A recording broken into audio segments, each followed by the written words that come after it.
Panata laban sa political dynasties. Kami ay labis na nababahala sa pamamayagpag ng mga political dynasty sa halalang 2025. Mga magkakapamilya, magkakapatid, mag-aama, mag-iina, buong angkan ang nagpapaligsahan para makopo ang mga halal na posisyon at ilagay sa kapangyarihan sa kamay ng iilang mga pamilya. Mula sa mga lokal hanggang sa pambansang posisyon, naglipa na ang mga political dynasties habang ang mga ordinaryong mamamayan ay sinasagkaan na makalahok sa halalan. Tutol kami sa ganitong kalakaran. Ang konsentrasyon ng kapangyarihan sa kamay ng iilan ay taliwas sa demokrasya. Nagiging kondisyon ito para sa korupsyon at naglilingkod para lamang sa makitid na interes ng mga nasa poder at sa kanilang mga pamilya.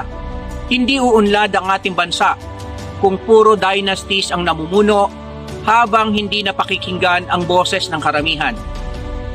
Sobra na, isa-isa lang dapat. Huwag naman pamilya at sabay-sabay na tatakbo. Hindi family business ang serbisyo sa publiko.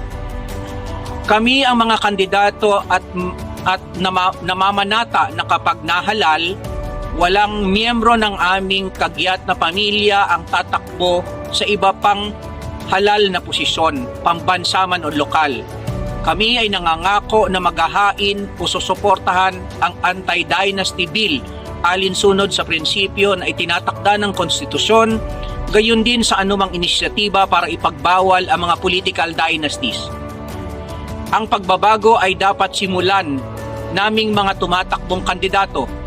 Hinahamon namin ang iba pang mga kandidato na gawing ang panatang ito alang-alang sa interes ng ating bayan.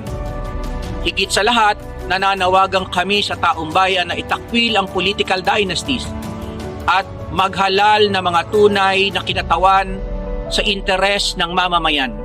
Hindi lang iilan, isulong natin ang kilusan para sa bagong politika, para sa totoong pagbabago.